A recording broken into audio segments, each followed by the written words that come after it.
Bismillahirrahmanirrahim. Assalamualaikum warahmatullahi wabarakatuh. Pada kesempatan kali ini saya akan melanjutkan materi dari kelompok 5 yang berjudul reproduksi tumbuhan atau plant reproduction. Perkenalkan, nama saya Husnul Hatimah, NIM 20036AF. Baiklah, saya akan melanjutkan materi tentang proses perkembangbiakan pada bunga secara seksual. Bagian seksual bunga menghasilkan sel jantan dan betina. Sel jantan disebut sperma yang berupa serbuk sari yang dihasilkan benang sari, sedangkan sel betina berupa bakal biji yang dihasilkan putik. Serbuk sari dan bakal biji ini bertemu di bakal buah yang terletak di dasar putik dan akan berkembang sebagai biji. Bunga merupakan alat reproduksi karena terdapat alat-alat reproduksi seperti benang sari, putik, dan lembaga.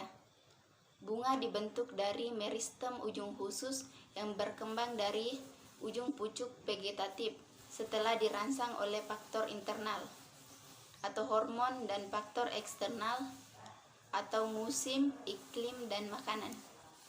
Bagian-bagian utama bunga yaitu A. Kelopak bunga. Yang pertama, kelopak bunga adalah bagian dari bunga terluar.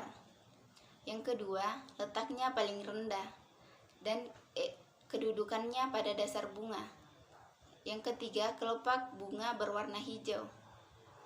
Yang keempat, kelopak bunga merupakan modifikasi dari daun yang tersusun. Yang kelima, lembaran kelopak bunga disebut daun kelopal atau sepal. B. Mahkota bunga. Yang pertama terletak di sebelah dalam atau di atas kelopak bunga.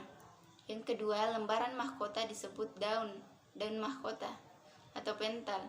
Yang ketiga, ukuran mahkota bunga lebih besar dan berwarna-warni dibanding kelopak bunga.